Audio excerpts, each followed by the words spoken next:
Hi everyone, it's Alyssa here at the Township of Washington Public Library with our April Craft for Adults. We are making this delightful, cute little spring shadow box. This is a very quick and easy craft, but with some simple, easy supplies and just a couple of minutes, you can make something that's really cute for spring. I wanted to do something that just kind of ushers in that feeling, all of the birds and the nests and the eggs. So this is really easy to do. All you need is a plain wooden shadow box. So I gave you a shadow box, you'll see on the back here. It's just a plain wood, and I've given you some white paint. And what you'll need is like I have a bowl, and I've scooped my white paint into the bowl and I've watered it down so this becomes more of a stain. I can see the wood grain through it, but there is definitely a difference between the whitewash and the wood, and I just like the way that that looks with the paper that I've given you and the nest, and just for springtime I think that looks really nice. I've also given you this foam brush and then a variety of different scrapbook papers. So I think everybody has gotten 3 or 4 choices of different scraps.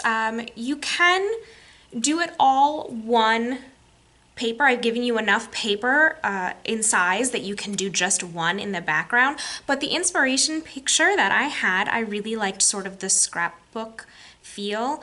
It kind of reminds me of the nest itself with all of the texture, so I wanted to do something that complemented the texture of the nest. I've given you this twiggy nest and then these little foam eggs. I've given you 4 eggs, and you can place them however you'd like.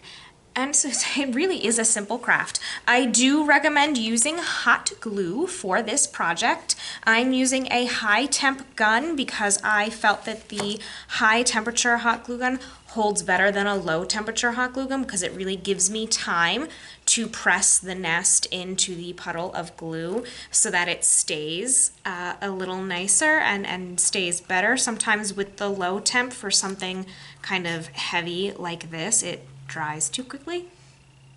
I did use the hot glue for the paper on the back as well, but you don't have to. You can use regular glue for that. I just like how much quicker it went, but you'll probably get a more even coverage if you take, for example, a white school glue and you brush the whole background. Again, you can dry this off. You can wipe it and dry it off and then use that for your white school glue and just paint the background and then put your paper in there, and you can actually adjust and pull it and slide it a little bit more. You have more time to play with it. Then you'll see I used the hot glue and I just went for it. But I knew that this is what I wanted. If you want to be able to play with it a little bit more, use the regular white craft glue and then save the hot glue for your eggs and your nest. Okay, so that's it. This is our cute little spring craft. Our little shadow box, perfect for the springtime. All right, so I'm going to show you how it's done. Nice and easy. Here we go. Okay, so you can see I have watered down my white paint. It is very loose and watery. I'm going to move this paper because it is quite drippy. So I'm just using this watered down paint like a little whitewash or a stain. I'm using my foam brush and it goes on really quickly and easily, and it does sort of soak into the wood, so I don't really need to do much wiping. You can play with the wiping with a paper towel and see if you like that, but the white does soak into the wood and it becomes really subtle, but it brightens up the wood, and I think that's perfect for spring. So you don't even need to do the back, I just did the edges because we're going to cover the back with our scrapbook paper.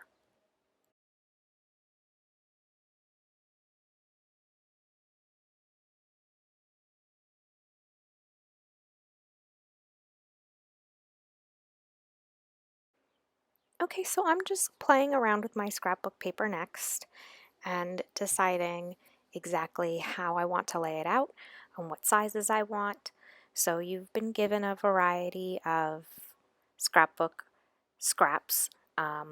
You can do, I initially thought I was going to do that blue check, that blue gingham as the whole thing, but then I decided I liked the texture of all the different pieces together, and it kind of reminds me of the texture of a nest and the eggs. So I'm just sort of playing around with it to figure out exactly how big I want to make my pieces and where I'm going to put them. So I play around with the sizes and the shapes for a little while. I'm going to go get another piece of paper and put that in there and give it a shot. So like I said in the introduction, this is where I would use a white school glue.